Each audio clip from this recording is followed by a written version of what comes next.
ഇന്നത്തെ എപ്പിസോഡിന്റെ റിവ്യൂ ആണ് കേട്ടോ പറയാൻ പോകുന്നത്. അങ്ങനെ മുത്തശ്ശന് തീരെ അവശതയായിട്ട് തന്നെ മുത്തശ്ശൻ ഇരിക്കുകയാണ്.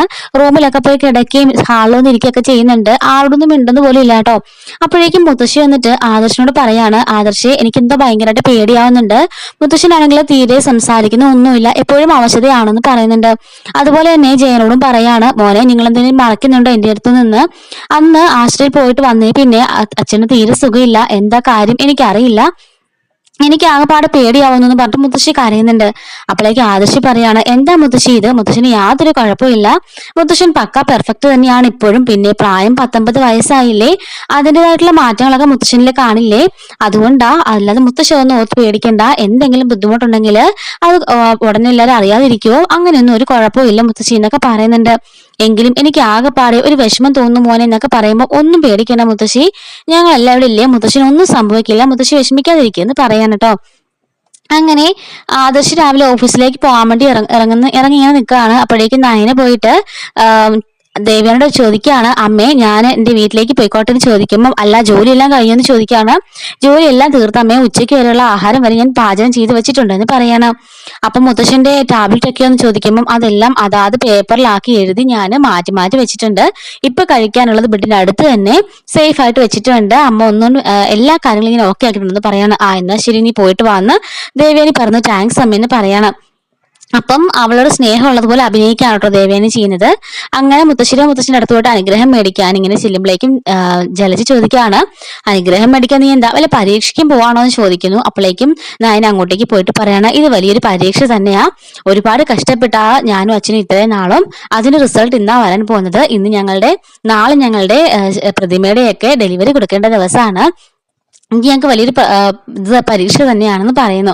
അപ്പോഴേക്കും ജലജ പറയാണ്, നീ കൂടുതൽ അഹങ്കരിക്കൊന്നും വേണ്ട, അതെ നീ ഈ വീട്ടിലെ മരുമകളാന്നുള്ള പേരില്ല നിനക്ക് ഈ ഓർഡറൊക്കെ കിട്ടിയതെന്ന് പറയാണ്.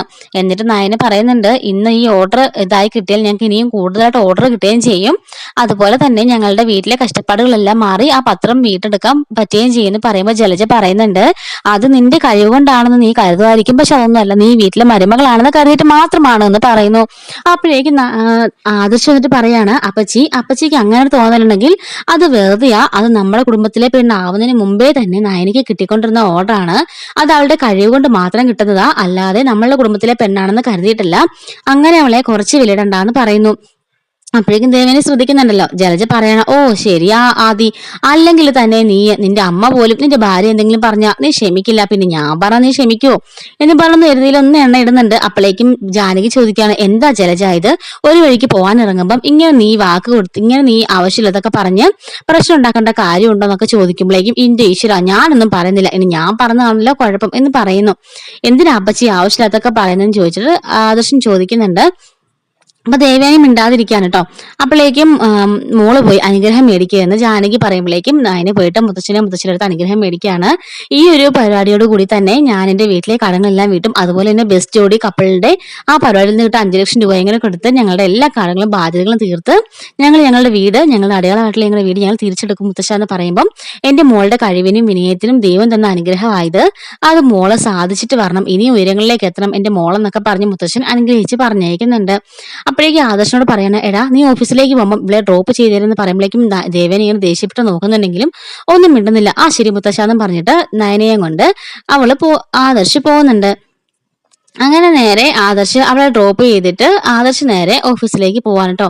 അങ്ങനെ അച്ഛനാണെങ്കിൽ ഗോവിന്ദന് ഭയങ്കര ടെൻഷനാണ്, ഇതെല്ലാം ഇവിടെ ഇരിക്കുകയാണല്ലോ, ഇനി ഫൈനൽ ടച്ച് ചെയ്യണമല്ലോ, മോളെ കണ്ടില്ലല്ലോ എന്നൊക്കെ പറയുമ്പം, ഞാനൊന്ന് വിളിച്ചു നോക്കട്ടെ എന്ന് കനകൻ ചോദിക്കുകയാണ്. വേണ്ട വേണ്ട, അവള് വരട്ടെ, അവള് വരാന്നല്ലേ പറഞ്ഞത്, അവള് വരാന്ന് പറഞ്ഞിട്ടുണ്ടെങ്കിൽ വരുന്നിരിക്കും എന്നൊക്കെ പറയണം.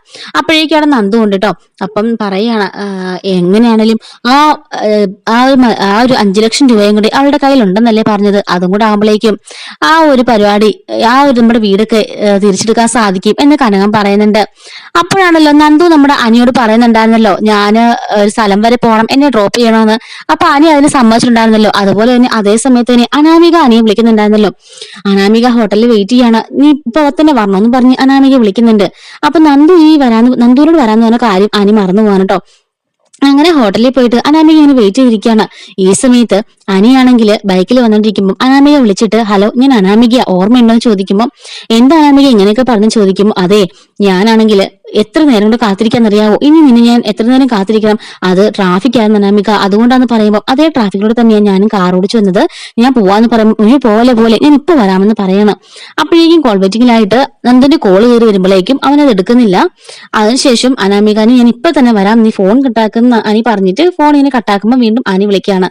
അപ്പോഴേക്കും ഞാൻ ഫോൺ ഇങ്ങനെ സൈഡിലൊക്കെ ആക്കിയിട്ട് വീണ്ടും പോക്കറ്റിൽ ഇടുന്നുണ്ട്.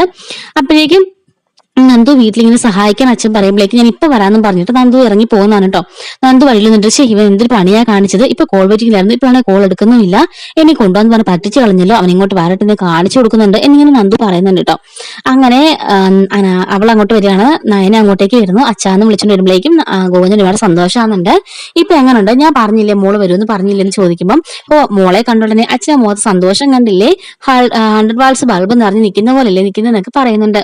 എന്നിട്ട് മോളെ ഫൈനൽ ടച്ചൊക്കെ ചെയ്യണം, ഇനി 2 സെക്കൻഡ് കൂട്ടോട് അടിക്കണം, മോള് വരാത്തതിൽ ഭയങ്കര ടെൻഷനായിരുന്നു, എന്തായാലും നാളെ തന്നെ ഡെലിവറി കൊടുക്കേണ്ടതല്ലേ എന്ന് ചോദിക്കുമ്പോഴേക്കും നയന പറയാണ്, അച്ഛാ അതൊന്നും ഓർത്ത് വിഷമിക്കണ്ട, ഞാൻ വന്നില്ലേ ഇനി എല്ലാം ഞാൻ സെറ്റപ്പാക്കി തരാമെന്ന് പറയുന്നുണ്ട് കേട്ടോ. അങ്ങനെ തമിഴിലെ ഒരു ഗോഡൌണിലോട്ടാണ് കേട്ടോ ഈ ഒരു ശിലയൊക്കെ പ്രതിമകളൊക്കെ വലുതൊക്കെ അങ്ങോട്ട് കൊണ്ട് വെച്ചിരിക്കുന്നത്. അങ്ങനെ നയന അതിന്റെ കോട്ടൊക്കെ ഇടാൻ തുടങ്ങുകയാണ്. ഇതേ സമയത്ത് തന്നെ ജലജ അഭിയേയും കൂട്ടിക്കൊണ്ട് പോയിട്ട് ടെറസിന്റെ മുകളിൽ നിന്ന് പറയാണ്, അവളെന്നെ എല്ലാവരും മുമ്പിൽ വെച്ച് നാണം കെടുത്തി വെല്ലുവിളിച്ചിട്ടാ പോയത്, അവളെ കൊണ്ട് എല്ലാം സാധിക്കുമെന്ന് പറഞ്ഞിട്ട്. എന്നാലും ഒന്നും സാധിക്കാൻ പാടില്ല, ആ ശിലയൊന്നും അവർക്ക് കൊടുക്കാൻ പാടില്ല, അവർ നോക്കുമ്പോൾ ആ ശില തവിട് പൊടിയായിരിക്കണം, എന്നിട്ട് അവിടെ മൺകൂന മാത്രമേ കാണാവുള്ളൂ, അവളുടെ എല്ലാം നഷ്ടപ്പെടണം, അവളുടെ അഹങ്കാരം കുറച്ചൊന്ന് തീരട്ടെ എന്നൊക്കെ ഇങ്ങനെ ജലജ പറയുമ്പം അമ്മ ആരെങ്കിലും ശരിക്കും പണി കിട്ടില്ലെന്ന് ചോദിക്കുമ്പോൾ നീ ആരും അറിയാതെ വേണം ചെയ്യാൻ, എല്ലാ പ്രാവശ്യത്തെയും പോലെ ഇത് മലമ്പാക്കി വിടാൻ പാടില്ല, അവള് ജയിച്ചിട്ട് തിരിച്ചു വരാൻ പാടില്ല എന്നിങ്ങനെ ജലജ പറയുന്നുണ്ട്. ശരിയമ്മേ ആ കാര്യം ഞാൻ ഏറ്റു എന്ന് പറയണം. എന്നിട്ട് അബി അതിനു വേണ്ടിയിട്ട് ആ റൗഡികളെ തന്നെ വിളിക്കുന്നുണ്ട്. എന്നിട്ട് റൗഡികളോട് പറയുന്നുണ്ട്, ഇതുപോലെ നയന അവരുടെ ആ ശിലയൊക്കെ അടിച്ചുകൊണ്ട് വരണമെന്ന് പറയുമ്പോൾ അവർ ചോദിക്കുകയാണ്, വിൽക്കാനാണോ സാർ, മറിച്ച് ഞങ്ങൾ നല്ല വിലയ്ക്ക് വിറ്റ് തരാന്ന് പറയുമ്പോൾ വിൽക്കുമൊന്നും വേണ്ട, ആ ശിലയെല്ലാം നിങ്ങൾ അവിടുന്ന് എങ്ങനെയെങ്കിലും അടിച്ചുകൊണ്ട് വന്നിട്ട് ഒരു കുളത്തിന്റെ പേര് പറഞ്ഞു കൊടുക്കുകയാണ്, ആ കുളത്തിൽ കൊണ്ട് ഇട്ട് കളയണം എന്ന് പറയുന്നു. ഓക്കെ സാർ, ശരി ഞങ്ങൾ ചെയ്തോളാം എന്ന് അവരും പറയുന്നുണ്ട് കേട്ടോ. അങ്ങനെ മുത്തശ്ശൻ ഇങ്ങനെ തീരെ മേലാതിരിക്കുന്നതൊക്കെ കാണിക്കുന്നുണ്ട്, വയ്യാതിരിക്കുന്നതൊക്കെ കാണിക്കുന്നുണ്ട്. ഇപ്പൊ ആദർശ മുത്തശ്ശൻ അടുത്തേക്ക് പോകുന്നുണ്ട് കേട്ടോ. ഇപ്പൊ ഓഫീസിലേക്ക് പോകുന്നതിന് തൊട്ട് മുമ്പുള്ള സംഭവമാണ്, പറയാൻ വിട്ടുപോയാണ് കേട്ടോ.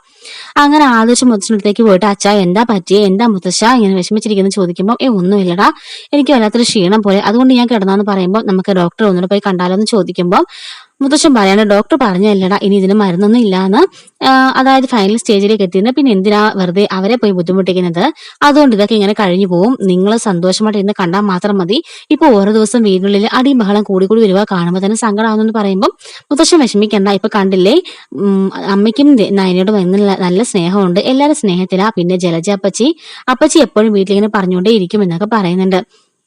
അതും കഴിഞ്ഞിട്ട് മുത്തശ്ശനോട് ടാബ്ലറ്റ് ഒക്കെ കഴിക്കണം എന്നൊക്കെ പറഞ്ഞ് സ്നേഹത്തോടെ സംസാരിച്ചിട്ട് ആദർശ് പോകുന്നുണ്ട്.